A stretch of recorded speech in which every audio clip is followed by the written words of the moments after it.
Hi everyone. I took a really long break from filming YouTube videos. Quite honestly, I didn't think I had the capacity to film longer videos. If you've been following me over on my Instagram, I'm still filming small little clips and posting things to my story over there, but sitting down to film a longer YouTube just hasn't happened. So let me fill you in. I promised myself I wouldn't cry while talking to you, so I will do my best. In November of last year, right around the time I did my last video, I was hit by a car while I was crossing the street. This man wasn't paying attention and ran a red light and hit me in a crosswalk. So the recovery has been very slow and really awful. I suffered some trauma to my pelvis. I broke my wrist. I also broke my coccyx. You don't really think about your tailbone too much, but I can honestly say this has been the most excruciating injury I've ever had. The most traumatic part of the whole accident has been this broken tailbone. And as someone who already has pelvic floor dysfunction and vulvodynia, I can tell you any trauma to your pelvis just makes that 100 times worse. And so I really had to take some time off and offline to heal and rehab my body. I'd also like to ask if anyone watching my channel has ever broken their coccyx or tailbone before, because this is taking such a long time to heal properly. I'm going on 13 months now and the pain is just so awful. So if anyone wants to share their story or give me any tips and tricks, that would be wonderful. So what have I been doing in terms of rehab for my pelvic floor, you might be wondering? Well, right after the accident, I could barely function or walk properly. So I went to rehab. I knew my vulvodynia symptoms were going to get bad because all the muscles and soft tissue in that area was damaged. And so everything was really bruised and very tight. I can tell you that the redness and the burning sensations did get quite bad for a while until I was able to resume the pelvic floor exercises. Basically, I would get like shooting electricity pains like through my rectum, up my butthole, basically, and I couldn't do anything but cry. I also used the S-wand quite regularly during that time, and I found that to be more helpful than even the dilators during my recovery. I'll link the S-wand that I use for you here. Right now I'm doing so much better, but I still can't totally sit properly, which is a problem, especially for work and travel and sitting at my desk. I'll make a follow-up video to this video because I want to talk to you more about other things that I've tried, like prolotherapy, PRP injections, not entirely related to the vulvodynia, but tremendously helpful for various pelvic floor issues as well.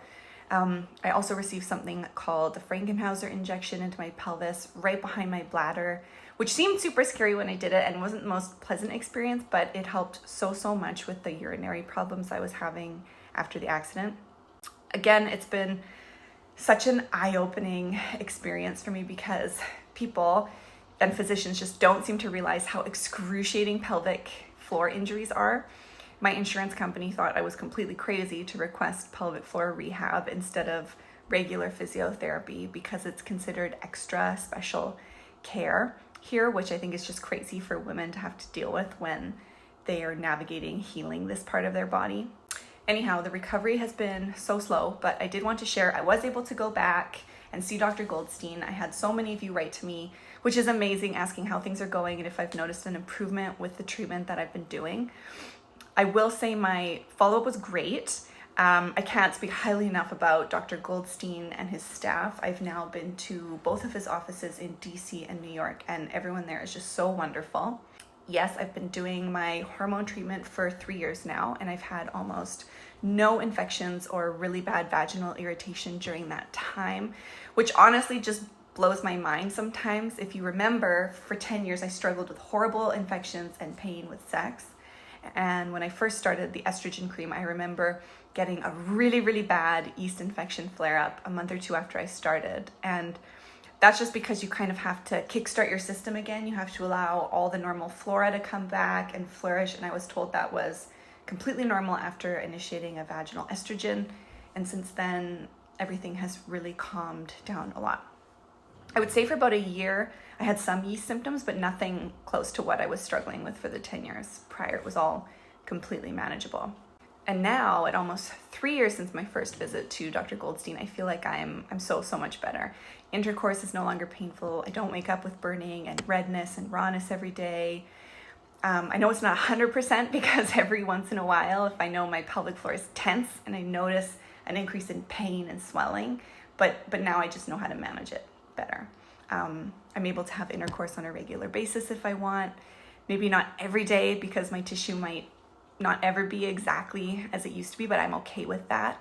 And also the accident really did set me back. And I did talk to Dr. Goldstein about it because the tailbone is right where those coccygeus muscles are. That's usually a source of pain for women with vulvodynia and vestibulitis. He did mention Dysport injections into the pelvic floor if I can't get the muscles to release or if my symptoms aren't improving, and I think it might be something that I talk to him about on my next visit. Now, one of you wrote to me and asked if I was ever going to go back on the birth control pill, and the answer is absolutely not. I know many women have zero issues with the pill, but because I probably have an issue with the androgen receptors in my body combined with high SHBG and low testosterone, I think it would just be a recipe for disaster. I've talked with doctors about it, and I don't think the benefits outweigh the risks. Plus, I've spent so long getting back to this place, I won't risk messing that up. I'm aware birth control is a necessity, and some types are very helpful for women with various concerns. But for hormone-mediated vestibulodynia, I think going back on hormonal birth control is a big no. I also think that if you're trying to overcome vulvodynia and you're using hormones, but you're still staying on the pill, you might not find that the treatment works very well. So that's it for me today. Thank you so much. I hope that little recap helps explain why I've been absent, and I look forward to making more videos for you soon.